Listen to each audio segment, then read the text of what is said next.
Assalamu alaikum, my name's Ryan. I'm from Sheffield in the United Kingdom and I'm 20 years old. I can remember my first day at school, in primary school, because it was my brother's first day in secondary school as well. So I remember going to school and like him in his new uniform and stuff. And I remember my mum weaving me and stuff. I can remember that from primary school, and that was my first memory probably. And I remember being a bit apprehensive because it's your new first day at school, sort of away from your mum, and that's my first memory of primary school. I've got a quite good relationship with my mother and father. I can remember when I was little, I've always been a bit of a mummy's boy, so I can remember sort of a bit. It's a bit like a game, me and my mum versus my dad a bit. And so not like a gang as such, but that was always sort of the thing. It sounds a bit worse than it is. Like obviously I was still friends with my dad, but like for joking about, me and my mum sort of used to like gang up on my dad a bit, because like he'd sort of, I remember like when I was little, he'd sort of pretend to he'd put a fist up to my mum, and just to get me annoyed, and I'd sort of go and try and get him and stuff. So it was very nice. I had a very nice childhood. And because my brothers and sisters, they're much older than me. My brother's 28. My brother's 27, sorry. And my other two sisters are 29 and 30, so they're quite much older than me. And my mum always called them the kids. So they were sort of like, they were a bit, because they're much older, they sort of took on a semi-parental role. And that's how, so like when there's my brothers and sisters, but I see there's sort of authority, if that makes sense, because they're much older. There's sort of a semi-authority. So that's how sort of the family structure is. My brother, he's sort of, I don't know the best way to phrase it is, but he's a bit, because obviously he's much older. He sort of, when my dad wasn't there, he sort of took on a much more authoritarian role, because like my dad's quite laid back. But my brother, he's like, if he wants me to do something, he'll come down quite hard on me, so to speak. So that's I've kind of grown up with that sort of, not to mess with my brother, because it's fine. Like I can joke about with him, but like there's a certain, or he's got a kind of authority. And my sisters, I'd say that they were kind of more, because they weren't as. My brother's sort of, I think my brother's not an apprentice, so to speak, but my brother's he's sort of taken under his ringtone, so to speak. Whereas my sisters, they've taken a more, not a standoff role as such, but they've been a bit more, I don't see them as having an authority, like, I wouldn't say my brother's got an authority, but I don't see them as having, like, sort of a authoritative role over my behaviour. So that's what I've grown up with. I've sort of grown up with, because they're much older. I was the young one, and then it was sort of like a hierarchy. So there was me, and then my brothers and my sisters, and then my parents as the final authority. But they're sort of the mid ground, because I can tell my brothers and sisters, like not now obviously, but beforehand when I do sort of things that you shouldn't be doing, I could tell my brothers and sisters, because they're sort of powy, and they'd like put me in line if it was something really bad, so it's sort of like a preliminary. It's sort of like a preliminary. It's hierarchy, so that's sort of what I've grown up with really. I remember being quite nervous because like at primary school, I was everyone knows me because it was quite a small primary school. It's probably only like 200 or 300. There was probably about 20 in each class, and there was obviously only 7 years. So everyone knew me. And obviously when you go to, it's sort of the analogy of a big fish in a small pond and then a small fish in a big pond. So it was quite, obviously you've got to adapt to that. And I remember being quite nervous about it, as you are really. And on the first day, I sort of, I tried to sort of, I overcompensated because I'm built quite little, and I've grown. Obviously, I'm not so little now, although I'm still quite little. But when I was when I was younger, I was really little, so I sort of had to overcompensate for it, and I'd try and sort of, I'd do things to get me popular. Like I'd behave up in class. I'd do things like this just to make, obviously because I'm little. It was probably, I can only sort of rationally think about it now, but subconsciously it was probably sort of a defence mechanism. And even in secondary school as well, I didn't really stick with a group of friends. I think in secondary school I can count 5 or 6 different groups I'd hang about with. So I was I didn't have a stable sort of group of friends until I got to about 15, and then obviously it's when you're leaving school, and I'd sort of built relationships properly. But throughout secondary school I didn't really properly build a proper friendship with anyone because I always had sort of a defence barrier. My parents, in terms of rules and boundaries, they set boundaries, but I wouldn't say I was hanging about with bad people, but I was hanging about with people who didn't have that. So I'd sort of, shamefully, ignoring them's a strong word, but I'd sort of treat them a bit, sort of, like they were guidelines, but they weren't definite. In terms of like drugs and things, they're very sort of harsh against drugs, but not with alcohol. So I suppose, in terms of boundaries, they set them, but I saw them as guidelines as opposed to definite, like strict boundaries, whereas they probably set them as definites. Whereas I was going out, I was staying out latish, because they set me boundaries for like 9 o'clock and I'd stay out till like 10:30. So that's, and they'd tell me off, but not severely. It'd just sort of be a slight reprimandment where, when you're a teenager, I sort of was like, oh, well, if that, you sort of, you learn by punishments and rewards, or at least I did. So because I couldn't see a punishment as such, I'd think, oh well, it's not that bad, so I can continue to do that. My parents, they're not very religious really. They do Christmas, it's sort of typical British family. They celebrate Christmas, they like Easter eggs, etc., etc. But they're not very. They don't sort of have a connection with God. But my auntie, she's very religious. She's a Christian. So there's sort of been an outward religious kind of thing, but I never took notice of it because my family are quite passive about it. And if you sort of bring up religious sort of things, they think, oh, here we go again, or not, or at least that's how it seemed to me. I may have inflated it myself. However, that's the impression I got. So my auntie was sort of, my auntie's very religious. She's a Christian. She goes to church every Sunday. She takes part in like church community activities and things. So I've had, so there's been I've known a significant amount about Christianity. But in terms of my parents, there wasn't much religion in the house at all. No. I remember one time when I'm not sure how old I was. It must have been when I was about 8 or 9. Because it's a bit of a vague memory, it's not like vivid. And I can remember going to this thing where, I'm not sure what it's called, but you go to church and you have like oranges with candles in. And I remember going to that one time, my auntie took me, and I think my brothers and sisters went as well. And because it's not a vivid memory, I can't remember much, but I just remember being in sort of a dark hall with an orange and a candle in it. And that's like the only thing I can sort of remember in terms of religious rituals. And in terms of going to church, maybe. Yeah, I think I went to Sunday school a couple of times, but I'm not sure. I can't remember. That's the thing, because I think I've been, but I'm not 100%. But I can remember sort of going to church on occasions, like funerals, weddings, etc. But in terms of like organised sort of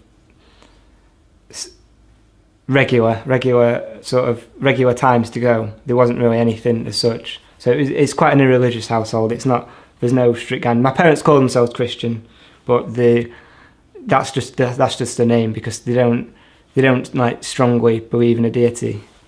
I can remember going to my nan's funeral, and it was in church, and the typical sort of hymns, the speech that the vicar does, but I wasn't sort of listening as such. I wasn't really fussed, because my parents don't really care if there's a God or not. So that had sort of been not inflicted, that's the wrong word, but that had sort of been passed on to me, where I was apathetic about it. But I remember being in church for funerals, and just because there's cremations, and I remember just the curtains closing. So that's the only sort of vivid memory I have of funerals. Obviously, when you're obviously around 2001 and such, Islam was all over the news. But in terms of sort of meeting Muslims, there was one in my secondary school, but it's sort of a very homogenous area where I live in. It's very white, and there was only one. I think there was only 3 Muslims in the school. And I only had a couple of conversations, so nothing to really learn anything. It wasn't even about religion or anything. It was just like, hello, how are you, etc. But in terms of friends, the friends that I had, they were Muslim by name. Like I met them in drinking places, going out to like bad places. So they weren't very religious at all.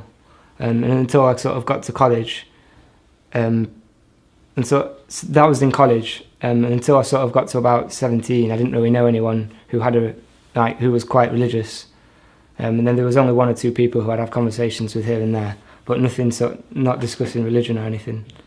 But when I got to about 17ish, I had a group of friends, where we sort of, this is where I sort of did like things like do drugs and drink quite a bit, and I remember in terms of that was the sort of being around them sort of people and having them sort of experiences. I wouldn't say open my mind, because it doesn't open your mind, but it sort of opened a sort of, because the things that you're told, you realise that they're not necessarily how they are. So that sort of opened my eyes to think, well, this isn't how everything's said, then what about other things? And I sort of got very, obviously you go through phases, and I remember being an anarchist at one point, quite passionately, and a communist as well. So it was sort of like going through phases that you do, and trying to sort of find, not a purpose as such, but sort of trying to find a set thing where you can stay with it, and then that's it, and strongly believe something as well, because I think everybody needs something that you strongly believe in, just to sort of ground you, and to have a base as well, where you need boundaries for yourself as a human being. So these were sort of, even though they were political philosophies, it was sort of trying to shape my values in a sort of wider context of society, as opposed to individual, because everyone has individual values, like you don't kill people, you don't beat people up, you don't steal. But in terms of wider societal values, I got sort of thinking, like, well, how do you fix, because you see problems in society like violence, murder, like injustice, like poor people, when there's people with lots and lots of money. So, and it sort of got me. So from then, I was thinking, how can we fix society, and how can, as opposed to an individual level of I can get through life, I was thinking, well, what philosophy and what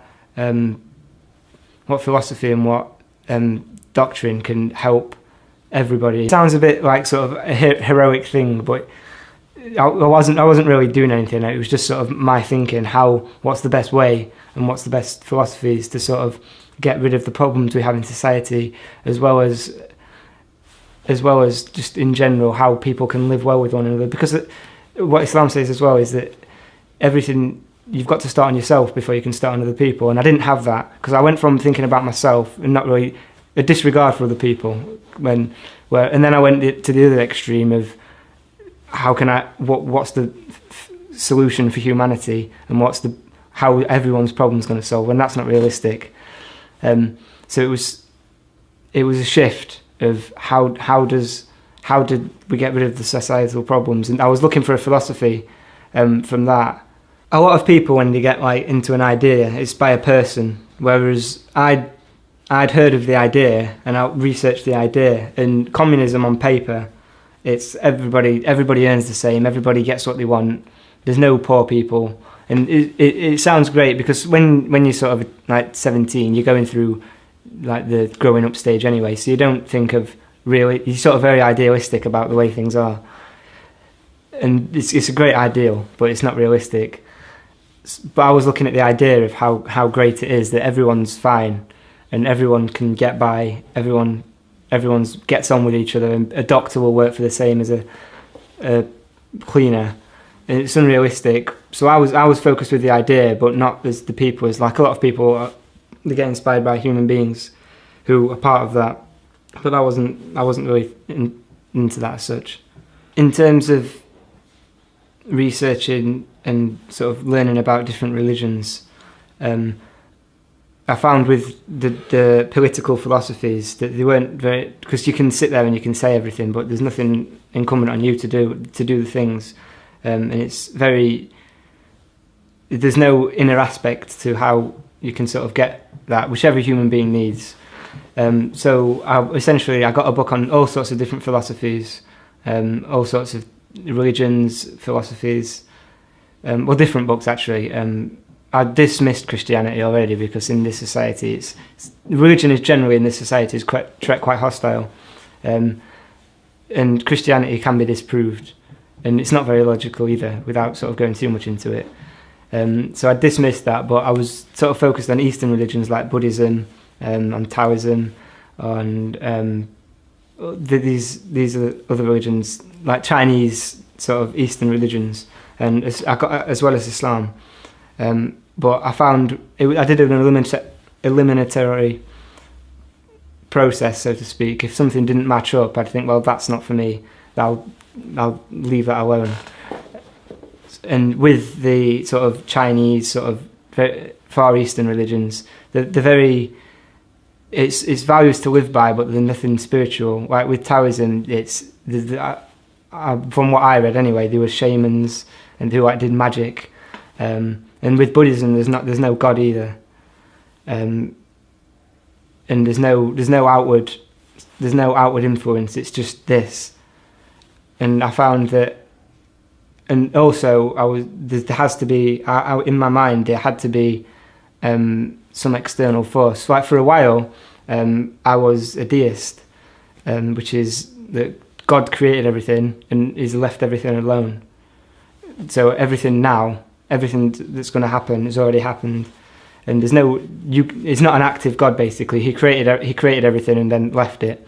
So I was like this for a long time, but not actively or anything. I wasn't very spiritual. That was just sort of an idea, and it was essentially an eliminatory process where I eliminated a lot. I was reading about them all at the same time as well, and what I liked about some religions, I found they were in Islam anyway, but except they were more emphasised in Islam.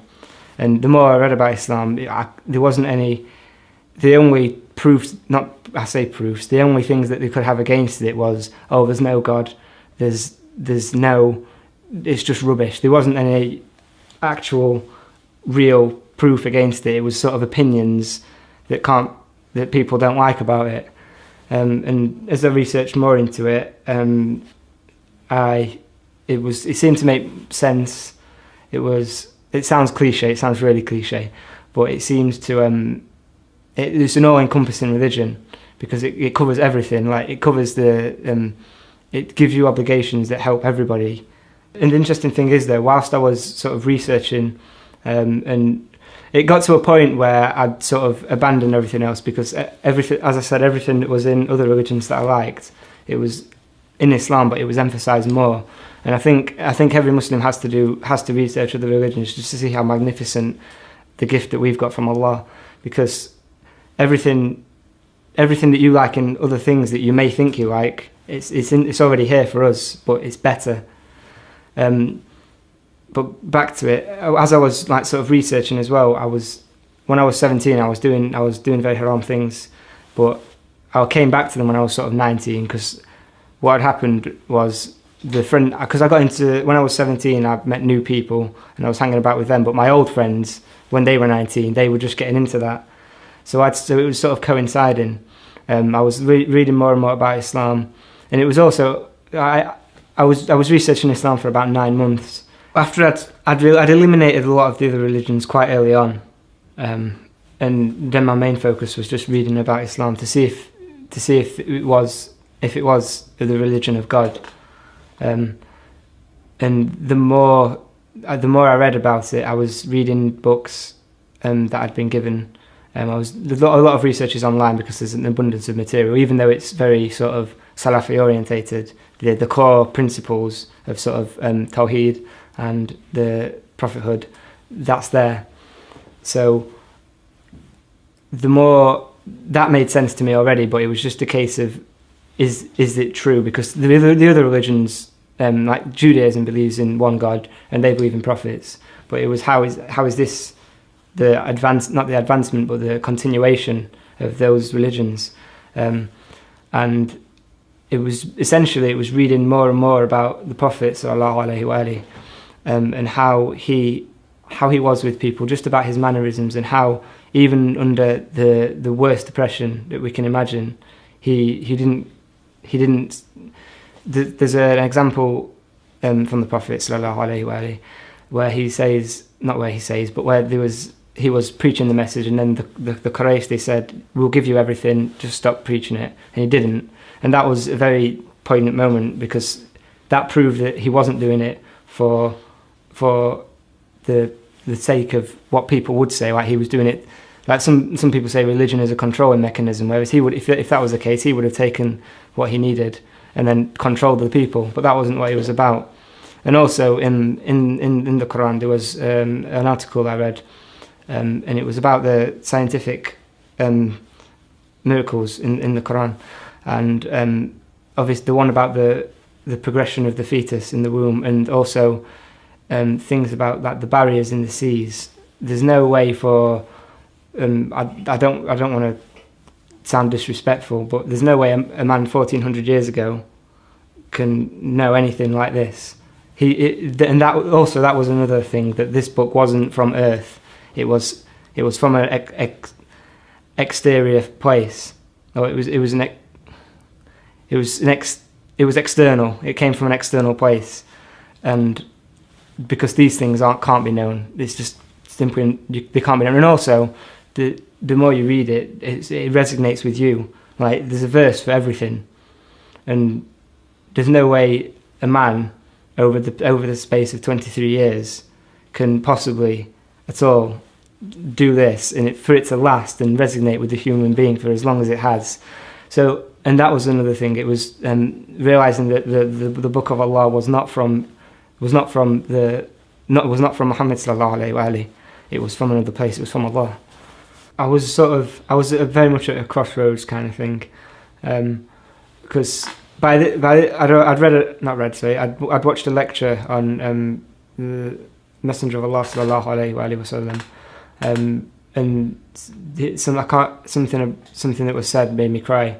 So by that point, I'd already sort of gone past the threshold. I was not technically, but I believed in myself that I was a Muslim, but I was also living a sort of haram lifestyle ish, not terribly so, but I was doing things here and there, and it was coming to very much sort of a crossroads, and I had to decide at some point, because I kept putting it off, because I'd already decided, and I kept putting it off, thinking, oh, I'll do this later, but there comes to a point where I don't know how long I'm going to live. I could die tomorrow, you could die tomorrow, anyone could die tomorrow, and if you don't make that, if I died in that state, then I wouldn't be a Muslim. I hadn't said my shahada. So that was me done. So I had to get to a point where I'd not frighten myself, but realise the reality of what was going to happen if I didn't do it soon. And then eventually I was like, enough's enough, and I took my shahada. I took my shahada in the masjid with a couple of brothers, and they were all right, yeah, and then we went out for some food afterwards. I recognised that there was different sects almost immediately because it was around the time of the Mawlid of Rasulullah sallallahu alayhi wa alayhi. And then I heard people saying, this is an innovation, this isn't an innovation. So I'd already realised by then there was quite a significant split. This was almost immediately, like literally about a week after. So then I'd realised that there was sort of different paths to choose. When you're very new, the Salafi religion. It's very simple, and it's because they don't follow anybody. They just say if you can find something that disproves somebody who's studied all their lives, then you go with that and ignore that. So that's for someone who's new. That's very easy. And also the people who shout the loudest get heard, and they're the ones who shout saying innovation. This is shirk. This is bid'ah, and etc. etc. And when you're new, you're just concerned about being safe because there's a numerous hadith about the penalties of innovation and setting up partners to Allah, and so you just want to be safe. So I wasn't Salafi, but I was leaning-ish that way because it seemed safe, and it's easy to get scared into that sort of idea that nothing, that's it. But I found that it's unspiritual. But at least I found that anyway. I can't speak for everybody, but I found it lacks spirituality for me. Probably about 5 months. It was probably about 4 months later. I was at a lecture, and somebody and the speaker said that Hassan and Hussein they are the leaders of paradise, because obviously they're the leaders of the youth, but nobody enters into paradise as an old man.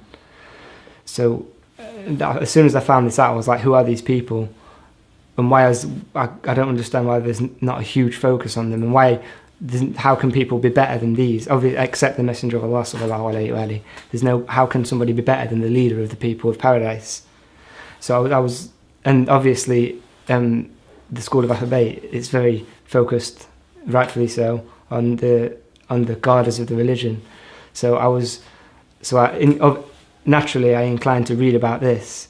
But I still had my preconceived idea, because I'd been sort of warned away, like, because I heard things like they've got the Shia, they've got a different Quran, they worship Ali, and they do all this, that, and the other. So I'd sort of not been scared away, but I had this in the back of my mind when researching and asking questions to people, but the more I found out, it was around the time of the martyrdom of Fatima Salamullah alayhi. And so this was obviously, I read into this straight away. It was around the time of the martyrdom of Fatima alayhi and Salamullah alayhi. So I read about this, and obviously some companions, what they did, I couldn't find a decent. There was no response, because even in the books, even in Sunni books, it says that they went to the door with firewood. But there's no if Fatima is a part of the Messenger of Allah sallallahu alayhi wa alayhi, then why do you go to somewhere to try and gain allegiance from her? Isn't she right? That was the logic that was in my head, obviously. So I couldn't. There wasn't a decent response for me, and the questions that I was asking because I wouldn't say I was looking to disprove the Shia, but I was trying to find answers that could be put up against it, and the only answers that I was delivered was, "Oh, you're in dangerous land. Don't read into this." So the religion was perfected before the Messenger of Allah sallallahu alaihi wasallam died. I got in contact with a friend who was a Shia, and he took me to a majlis, and I went to that. That was actually the majlis of the martyrdom of Fatima Salamullah alayhi. So I went to that, and then afterwards we went to the Shia Centre in Sheffield, and I got a book called Peshawar Nights, and I read this book whilst also looking for things to say. I was looking for answers to what this was saying, but I couldn't find any, because it's all in Sunni books, and what has happened is it's recorded in every book, in everyone's books. And reading this book, I learned more and more. And also before, after I'd realised what had happened to the Prophet's daughter, that was enough for me to dismiss the religious guidance of these people, or any credibility that they have. Because for me, and for any Muslim really, if the Prophet's daughter is under attack, then there's only one allegiance, because he's from the Prophet. So obviously the credibility of these individuals for me isn't there anymore. So and reading this book as well, and also just trying to find responses from the Sunni Imams that was in Sheffield, I couldn't find any reasonable ones, because they wasn't giving me anything to sort of go with and stay here. So it was becoming more and more evident that there's a cover up somewhere along the line. It's either complicit or it's just ignorance.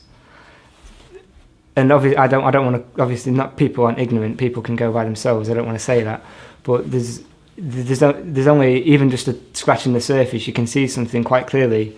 It's not how it is, and it's not how it's said to be. And also, if everybody was friends and everybody got on, then why, less than 70 years after the death of the Messenger of Allah sallallahu alaihi wasallam, how come his grandson is left alone in Karbala, and how come he's got no companions, and the other person has a massive army? This doesn't happen if everybody's friends, because it gets passed down. So clearly, somewhere along the line, something's gone terribly wrong. And all these things, it's too much of a coincidence. And also the arguments, it's either one school is the creation of a Yemeni Jew who would have been dismissed immediately, and also a lot of Shia, the Sayyids. So how can all these people who are descendants from the Messenger, as well as normal people as well, or everybody's normal, but you understand, how come 15% of the entire Muslim Ummah has been taken away by one silly little Yemeni Jew, compared to the other thing, which is the religion has been polluted and manipulated for political power? So it's a no-brainer for me. And then it came to a point again where it was either go with what seems logical, or go with what would be nice to believe. And I came to a point where I had to choose, obviously, the one that the evidence supported and that history supports. So that's when I became Shia. The story of Imam Hussein alayhi salam, it's hard to comprehend. It took me a while to understand how it all happened, because I don't understand how it does happen to the Prophet's granddad, the person who's been sent as a mercy to all mankind. How does 60 years after he has gone, how does his progeny and the guardian of the religion, how does he come under fire from the enemies of Islam? And the first time I read about this, it was very hard to not believe. It was hard to believe almost, because I don't understand how it happens. How can this happen when everybody's friends? How does it happen at all? Anyway, I was mentioning things to Sunni brothers, but they didn't seem to be. So they knew that I was looking into it, and they knew that I was researching history, but they didn't sort of seem bothered by it at all. And I've not really received a negative reaction as such, except obviously when you're in the prayer rooms in public, people come in and they sort of look at you a bit weird. But as far as the people I knew, they're not too fussed. My parents, they've been okay, but they're still a bit they can't understand it quite, because obviously it's to a British family, it's quite strange that somebody will go for a religion that's not Christianity.